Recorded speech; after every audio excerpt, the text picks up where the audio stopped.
এই যে দেখতে পাচ্ছ এটা হলো হিরো গ্ল্যামার এক্স, এটা আমার গাড়ি। দেখতে পাচ্ছ লুকটা দেখো,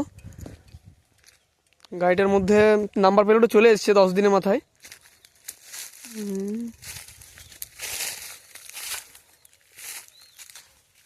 গাড়িটা অনেকটা লম্বা আছে, ভালো করে দেখো। আর ভিডিওটা কেমন হয়েছে সবাই জানাবে কমেন্ট করে। এবার দেখাচ্ছি, দেখো গাড়িটা স্টার্ট করে তোমাদেরকে দেখাচ্ছি সবাইকে। গাড়িটা স্টার্ট করলে কি কি ফাংশন আছে বুঝতে পারবে সবাই। এই দেখো স্টার্ট করছি।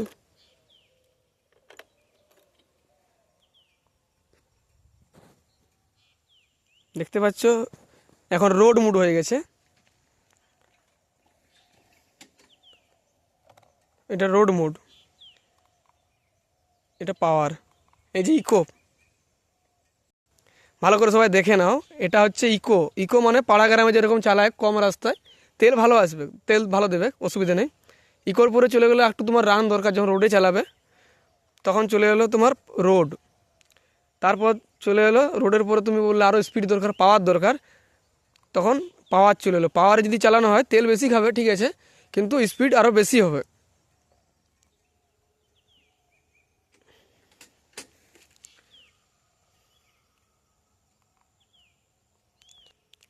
আর এই যে এগুলো হচ্ছে চেঞ্জ করা, মানে এখানে যে মুড, মানে যেখানে তোমার চেঞ্জ হচ্ছে দেখতেই পাচ্ছ, আমি চেঞ্জ করছি।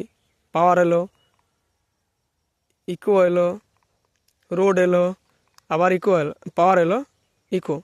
কারণ আমি ইকোতেই বেশি চালাই। এই দেখতে পাচ্ছ ডিসপ্লে তো সব দিয়েছে, তোমার তারিখ দেবে, টাইম দেবে, আর এটা হচ্ছে ফোনে চার্জ দেওয়ার জন্য। আর এটা তো চেঞ্জ করার, বুঝতেই পারছো। এখানে সামনে লাইট, এটা এটা 4 ইন্ডিকেটার আছে, এটা যে 4 ইন্ডিকেটার দেখতেই পাচ্ছ, 4 ইন্ডিকেটার জ্বলছে, ভালো করে দেখতে পাচ্ছ তো।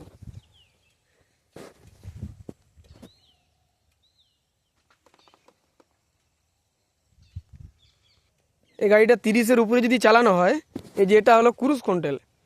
মানে এটা ক্রুজ কন্ট্রোল বলতে কীরকম, তোমার তুমি যত স্পিডে রান ছেড়ে দেবে, হয়তো 30 কিংবা 40-এ, ওই রানটা নিচে নামবে না, মানে ওখানে রয়ে যাবে।